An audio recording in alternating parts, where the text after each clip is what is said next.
تعالیٰ صلی اللہ تعالیٰ علیہ وسلم کے پیارے دیوانوں، حضرت علی مرتضیٰ کرم اللہ تعالیٰ وجہہ الکریم کی سیرت پاک پہ مختصر سی گفتگو ہونے کے بعد میں اہل بیت کرام اور آل رسول صلی اللہ تعالیٰ علیہ وسلم کی فضیلت و برکت، ان کا مقام و مرتبہ کیا ہے، اس پر ہماری اور آپ پہ گفتگو ہونا ضروری ہے، تاکہ جو لوگ میدان کربلا میں گئے اور رسول اعظم صلی اللہ علیہ وسلم کی دین کی خاطر، اللہ کو جو سب سے پسندیدہ دین ہے اسلام، اس کی خاطر اپنی جانوں کا نذرانہ پیش کیا، تو جن لوگوں نے نذرانہ پیش کیا وہ کون ہیں، ان کا مقام کیا ہے، اس کا جاننا ہمارے لیے بہت ضروری ہے۔ علی مرتضیٰ کرم اللہ تعالیٰ وجہہ الکریم جہاں پر ایک خلیفہ ہیں، خلیفہ کی حیثیت سے ان کے تعلق سے گفتگو تو ہوئی، لیکن ہم اور آپ اور پوری دنیا یہ جانتی ہے کہ علی مرتضیٰ کرم اللہ تعالیٰ وجہہ الکریم کو بہت ساری فضیلتیں حاصل ہیں۔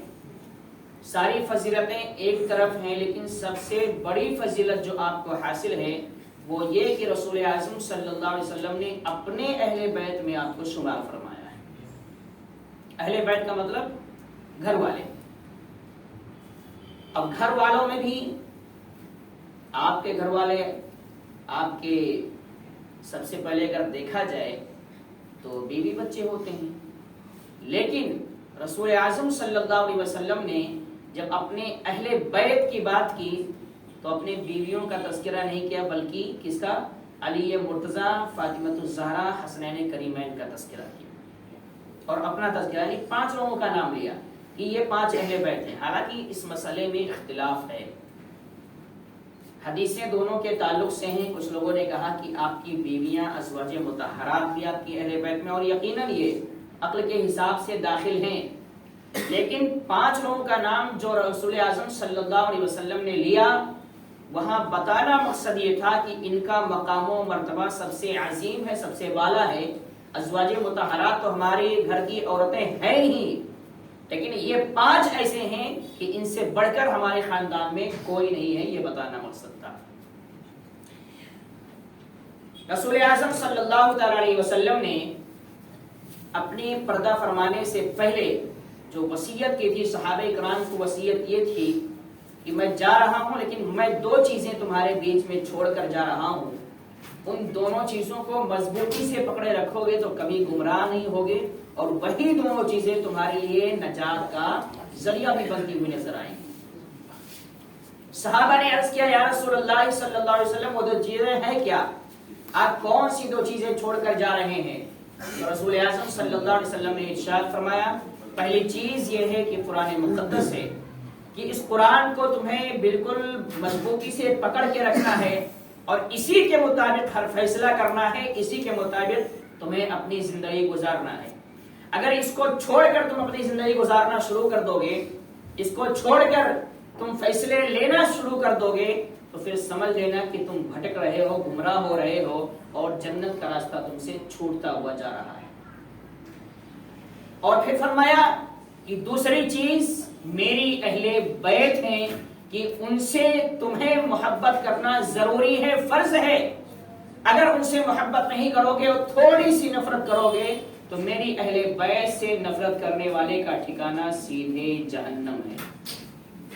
وہ لاکھ نمازی ہو، لاکھ پرہیزگار ہو، لاکھ متقی ہو، ہر سال حج و عمرے کرتا ہو، لیکن اگر اہل بیت کی نفرت اس کے دل میں رائی کے دانے کے برابر بھی ہے تو وہ انسان ساری عبادتیں کرنے کے باوجود بھی جنت کی خوشبو بھی نہیں پا سکتا، جنت میں جانے کی بات تو بہت دور کی بات ہے۔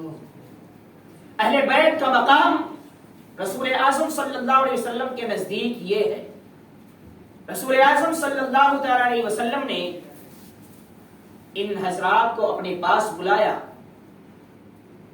اور ایک ران پر امام حسین کو بٹھایا، ایک ران پر امام حسن کو بٹھایا، سامنے علی کو اور فاطمہ رضی اللہ تعالیٰ عنہا کو بٹھایا، اور اپنی چادر مبارک ان چاروں پر ڈال دی اور خود چادر اوڑھ لیا۔ جب پانچوں چادر کے نیچے آ گئے تو رسول اعظم صلی اللہ علیہ وسلم نے ارشاد فرمایا اے میرے مولا یہ میری اہل بیت ہیں اور ان سے ہر بلا ہر مصیبت کو دور کرنا تیری ذمہ داری ہے میرے مولا، ان کی حفاظت فرمانا، اور جو ان سے محبت کرے تو ان سے محبت کرنا، جو ان سے نفرت کرے تو ان سے نفرت کرنا۔ یہ رسول اعظم صلی اللہ علیہ وسلم نے ان چاروں کے بارے میں جب ارشاد فرمایا تو آپ کی ازواج مطہرات میں سے ایک وہاں پر موجود تھی، انہوں نے چادر کھینچا کہ میں بھی شریک ہو جاؤں، رسول اعظم نے چادر ان سے ہٹا دیا، کہا آپ میری ازواج مطہرات میں سے ضرور ہیں لیکن اس فضیلت میں آپ شامل نہیں ہیں۔ یہ فضیلت صرف علی مرتضی فاطمہ الزہرا حسنین کریمین اور خود میرے لیے ہے، اس فضیلت میں 5 کے علاوہ کوئی شامل نہیں۔ آپ ہماری ازواج مطہرات میں سے ہیں، بالکل آپ خیر پر ہیں، آپ کی فضیلتیں بھی بہت ہیں، لیکن یہ میرے بچے ہیں، ان کی فضیلت اللہ کے نزدیک بہت ہے اور ان کی محبت میرے دل میں بہت زیادہ ہے۔ اور ان کی فضیلت اور برکت کا عالم یہ ہے کہ آپ نے سنا ہوگا شاید، اور سنا بھی ہوگا، کہ نجران کے عیسائیوں کا ایک وفد یعنی ایک جماعت جو ہے رسول اعظم کی بارگاہ میں آئی، تو کیا کرنے آئی؟ رسول اعظم سے جھگڑا کرنے لگی۔ جھگڑا کیا تھا؟ حضرت عیسیٰ علیہ السلام کے بارے میں۔ قرآن نے کیا کہا کہ عیسیٰ علیہ السلام اللہ کے پیغمبر ہیں، ان کا ماننا یہ ہے کہ عیسیٰ علیہ السلام معاذ اللہ ثم معاذ اللہ اللہ کے بیٹے، حالانکہ قرآن نے یہ کہہ دیا قل هو اللہ احد اللہ الصمد لم یلد ولم یولد ولم یکن له کفوا احد، کہ اللہ ایک ہے، اس کا کوئی ہمسر نہیں، نہ اس نے کسی کو جنا اور نہ وہ کسی سے جنا گیا ہے۔ پھر یہ کیسے اللہ بے نیاز ہے، اس کے ماں باپ نہیں ہے، اس کی اولاد نہیں ہے، لیکن ان کا خیال یہ تھا کہ حضرت عیسیٰ علیہ السلام اللہ کے بیٹے ہیں۔ اسی بات کو لے کر رسول اعظم کی بارگاہ میں حاضر ہوئے مناظرہ کرنے کے لیے، اور سوچا کہ چلو بحث کرتے ہیں اور رسول اعظم سے فیصلہ لے کے آتے ہیں کہ عیسیٰ علیہ السلام اللہ کے بیٹے۔ انہیں کیا معلوم کہ جتنا عیسیٰ علیہ السلام کے بارے میں وہ نہیں جانتے ہیں، پوری وحی تو رسول اعظم پر ہی اترتی آ رہی ہے کہ عیسیٰ علیہ السلام کون ہے، ان کا مقام کیا ہے۔ وہ آگے سوال کیا کہ اے محمد صلی اللہ علیہ وسلم، کیا آپ کا یہ خیال ہے کہ عیسیٰ علیہ السلام اللہ کے بندے ہیں، اللہ کے پیغمبر ہیں؟ رسول اعظم صلی اللہ علیہ وسلم نے ارشاد فرمایا جی ہاں بالکل میرا یہ خیال ہے اور میں یہ مانتا ہوں، میرا یہ عقیدہ ہے کہ عیسیٰ علیہ السلام اللہ کے بندے ہیں۔ ان عیسائیوں نے فوراً یہ کہا کہ یہ کیسے ہو سکتا ہے کہ کوئی انسان بغیر باپ کے دنیا میں آئے؟ ان کا یہی خیال تھا کہ یہ بغیر باپ کے پیدا ہوئے ہیں، ان کا کوئی نہ کوئی باپ ہوگا، اور ہم یہ نہیں مانتے ہیں کہ یہ بغیر باپ کے ہیں، اس لیے ہم یہ مانتے ہیں کہ عیسیٰ علیہ السلام اللہ کے بیٹے ہیں۔ آپ کا یہ کیسے خیال ہے کہ عیسیٰ علیہ السلام اللہ کے بندے ہیں؟ رسول اعظم صلی اللہ علیہ وسلم کی دلیل سنو۔ ان لوگوں نے کہا کہ بغیر باپ کے کیسے ہو سکتا ہے؟ تو رسول اعظم صلی اللہ علیہ وسلم نے فرمایا تم عیسیٰ علیہ السلام کے بارے میں کہتے ہو بغیر باپ کے ہیں اس لیے اللہ کے بیٹے ہیں، لیکن تم خود مانتے ہو حضرت آدم علیہ السلام کے بارے میں کہ وہ بغیر باپ کے ہیں اور بغیر ماں کے ہیں، ان کو تم اللہ کا بندہ مانتے ہو، اللہ کا پیغمبر مانتے ہو، تو عیسیٰ علیہ السلام کو ماننے میں کیا جا رہا ہے؟ یہ اللہ کی قدرت ہے کہ بغیر باپ کے بھی انسان کو پیدا کر سکتا ہے، بغیر ماں کے بھی پیدا کر سکتا ہے، جیسے کہ حضرت آدم علیہ السلام کو اس نے بنایا، اور بغیر باپ کے حضرت عیسیٰ علیہ السلام کو پیدا فرمایا۔ حالانکہ اس کا یہ نظام ہے، نظام قدرت ہے کہ کسی کو پیدا کرنا ہے تو ماں باپ کا وسیلہ چاہیے، یہ نظام قدرت ہے، لیکن اس کی قدرت اس پہ مجبور نہیں کسی کو پیدا کرنے کے لیے۔ نظام قدرت ضرور ہے، لیکن وہ یہ ثابت کرنا چاہتا ہے کہ میری قدرت یہ مجبور نہیں ہے کہ ماں باپ کے وسیلے سے ہی ہوگا، میں چاہوں تو بغیر باپ کے پیدا کروں اور میں چاہوں تو بغیر ماں باپ کے بھی انسانوں کی تخلیق فرماؤں۔ میری قدرت مجبور نہیں ہے، میں اپنی قدرت کا مالک ہوں، میں سب کچھ کر سکتا ہوں۔ ان اللہ علی کل شیء قدیر، اسی لیے اس نے فرمایا ہے۔ بہرحال وہ نجران کے عیسائی ماننے کو تیار نہیں ہوئے، رسول اعظم صلی اللہ علیہ وسلم سے جھگڑا کرتے رہے، بحث کرتے رہے. اتنے میں اللہ رب العزت نے آپ پر وحی نازل فرمائی، فمن حاجك فيه من بعد ما جاءك من العلم فقل تعالوا ندعو ابناءنا وابناءكم ونساءنا ونساءكم وانفسنا وانفسكم ثم نبتهل فنجعل لعنة الله على الكاذبين. آیت مبارکہ نازل ہوئی کہ اے میرے محبوب، اگر وہ یہ کہتے ہیں تو انہیں مناظرے کا چیلنج کر دو، بحث کا چیلنج کر دو، اور کہو تمہارے پاس اللہ کی طرف سے اس کا علم آ چکا ہے، اس کے بعد بھی وہ تم سے بحث کر رہے ہیں، لہذا چیلنج کیا کرنا ہے مناظرے کے لیے کہ تم اور ہم اپنے بیٹوں کو لے کر آؤ، تم اپنے بیٹوں کو لے کر آؤ، تم اپنی بیویوں کو، ہم اپنی بیویوں کو، تم اپنی جانوں کو، ہم اپنی جانوں کو لے کر آئیں، اور پھر مقابلہ کرتے ہیں، تم بھی دعائیں کرو ہم بھی دعائیں کریں. کتنا عظیم منظر تھا. تم بھی دعائیں کرو ہم بھی دعائیں کریں. جو جھوٹا ہوگا اس پر اللہ کی لعنت برسے گی، وہ ہلاک ہو جائے گا. جب نجران کے عیسائی سنتے ہیں تو حالت خراب ہو گئی. یہ چیلنج تو بڑا خطرناک ہے. کہتے ہیں ٹھیک ہے، جاتے ہیں اور مشورہ کرتے ہیں اپنی جماعت سے، پھر آ کے آپ کو بتاتے ہیں. جب وہ اپنی جماعت کے پاس گئے، میٹنگ بچھائی گئی، تو ان کا سب سے بڑا پادری جو تھا، جس کا نام عاقب تھا، اور اس کو کہتے تھے عبد المسیح، اس کو بلایا گیا کہ بھائی یہی سب سے بڑا ہے، یہی فیصلہ کرے گا.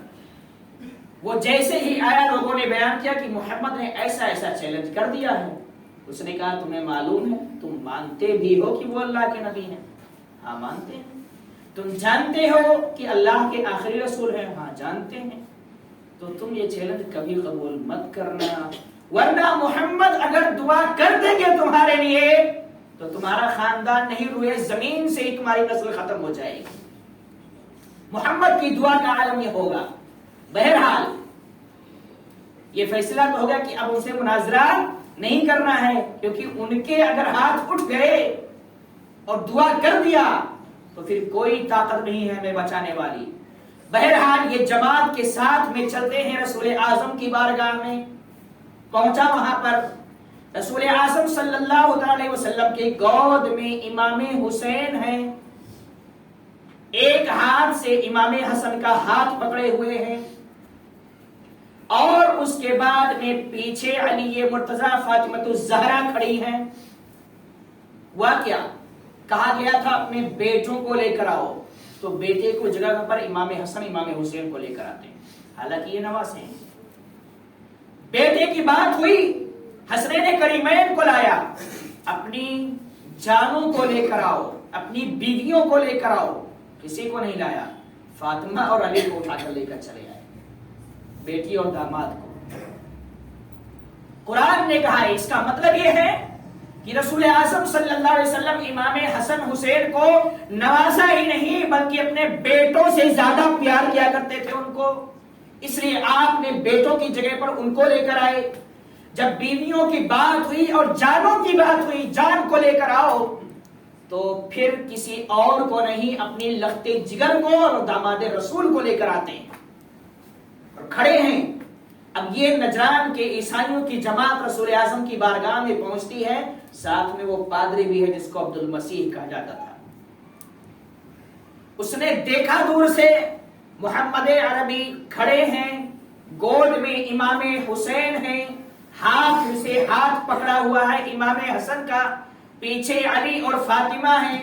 اس نے جیسے ہی دیکھا کہا اے لوگو سنبھل جاؤ، آگے مت بڑھنا اور رسول اعظم سے مقابلہ مناظرہ مت کرنا، ورنہ میں دیکھ رہا ہوں، میری آنکھیں یہ دیکھ رہی ہیں کہ ان کے پاس جو ہستیاں کھڑی ہیں، رسول اعظم ان سے فرما رہے ہیں کہ جب میں دعا کروں گا تو تم لوگوں کو آمین کہنا ہے. جیسے ہی اس پادری نے اس بات کو سنا کہا اے لوگوں رک جاؤ، میں سن رہا ہوں، میں دیکھ رہا ہوں کہ محمد ایسی ایسی باتیں کر رہے ہیں، خدا کی قسم اگر وہ دعا فرما دیں گے اور یہ ننھے ننھے ان کے نواسے، ان کی لختے جگر، ان کے داماد اگر اس پر آمین کہہ دیں گے تو تمہارا پورا خاندان، تمہاری قیامت تک آنے والی نسلیں، یہاں تک کہ روئے زمین پر پوری دنیا پر جہاں تک تمہاری نسلیں پھیلی ہوئی ہیں، سب کے سب تباہ و برباد ہو جائیں گے. دنیا سے ہی عیسائیت ختم ہو جائے گی. جب اس نے یہ دیکھا تو ساری جماعت کو واپس کر لیا کہ اپنی جماعت کو بچانا ہے. کہا اگر تم یہ چاہتے ہو کہ آج ہی سے تمہارا خاتمہ ہو جائے، دنیا میں کوئی تمہارا نام لینے والا نہ رہ جائے، تو جاؤ محمد سے مقابلہ کرو. بہرحال وہ گئے تو حضور کی بارگاہ میں، لیکن کیا کہا ہمیں مقابلہ نہیں کرنا ہے. لیکن اس وقت یہ چلتا تھا کہ جو شرط لگی ہے مقابلہ کی، اگر نہیں کرو گے تو پھر اس کی اجرت لگتی تھی، تاوان لگتا تھا. ان لوگوں نے کہا جو اجرت ہے ہم دینے کو تیار ہیں، لیکن یا رسول اللہ آپ سے مقابلہ کرنے کی ہمت ہمارے اندر نہیں ہے. علی مرتضیٰ، فاطمہ الزہرا اور حسنین کریمین اہل بیت میں ہیں. اسی لیے رسول اعظم کے گھر کی جب بات ہوئی کہ اپنے گھر والوں کو لے کر آؤ، تو کسی اور کو نہیں بولا، انہی کو لے کر گئے. اور یہ بتا دیا قیامت تک آنے والی نسلوں کے لیے، ہمارے لیے اور آپ کے لیے، کہ میری اہل بیت میں سب سے پیارے اگر کوئی مجھے ہیں تو حسنین کریمین فاطمہ اور علی ہیں، ان کے علاوہ کوئی نہیں ہے. مقام سب کا ہے، مرتبہ سب کا ہے، لیکن جب مقام سب سے افضل کی بات آئے گی، محبت کی بات آئے گی، پیار کی بات آئے گی، تو میرے نواسوں سے بڑھ کر میری نظر میں کوئی نہیں ہے، کوئی نہیں ہے. اور پھر یہی نہیں، یہ رسول اعظم کا مقام، رسول اعظم کی بارگاہ میں ان نواسوں کا مقام یہ ہے. آئیے خلفائے راشدین کی بارگاہ میں چلتے ہیں. اے صدیق اکبر، آپ ان کے بارے میں کیا سوچتے ہیں؟ تو صدیق اکبر فرماتے ہیں میرا ماننا یہ ہے کہ میں اپنے گھر والوں سے زیادہ یہ چاہتا ہوں کہ ان سے محبت کروں، اور ہر انسان کو یہ ہونا چاہیے کہ ان کا مقام یہ ہے کہ وہ اپنے گھر والوں سے زیادہ انہی سے محبت کرے، تبھی وہ اہل بیت کا حق ادا کر سکتا ہے. اور کیا ہوا؟ صدیق اکبر رضی اللہ تعالیٰ عنہ خطبہ دے رہے تھے منبر رسول پر کھڑے ہو کے، رسول اعظم کے بعد منبر رسول پر کھڑے ہو کے خطبہ دے رہے ہیں. امام حسن عمر کم تھی، بچے تھے، مسجد نبوی میں تشریف لائے، دیکھا صدیق اکبر رسول اعظم کے منبر پر کھڑے ہیں. بچوں کی ضد ہوتی ہے، بچوں کا طور طریقہ الگ ہوتا ہے. کہا اے ابو بکر یہ میرے نانا کا ہے، نیچے اترو. یہ میرے نانا کا منبر ہے، نیچے اترو. حضرت ابو بکر خطبہ روک دیتے ہیں، نیچے اترتے ہیں، کہتے ہیں اے حسن، گود میں اٹھایا، کھڑے ہو گئے، کہا اے حسن یقیناً یہ منبر رسول تمہارے نانا ہی کا ہے، اور جو تم نے کہا ہے وہ بالکل برحق ہے. گود میں اٹھایا امام حسن کو، اور اللہ کی بارگاہ میں دعا کی اپنی فضیلت کے لیے، اللہ کی بارگاہ میں دعا کی اپنی کامیابی کے لیے. آج کا کوئی مولانا ہوتا، کوئی ہے چل نکل،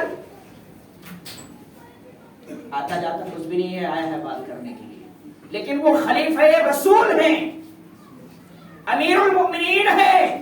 لیکن جب نبی کا نواسا کہتا ہے میرے نبی کا، میرے نانا کا ہے، اتر جاؤ، تو کہا ٹھیک تم نے کہا، تمہارے نانا ہی کہا، اتر بھی گئے. اور ایسے نہیں کہا کہ بچے جاؤ نماز کا وقت ہے، میں خطبہ دے رہا ہوں، گود میں اٹھا دیا. یہ نواسوں کا مقام ہے.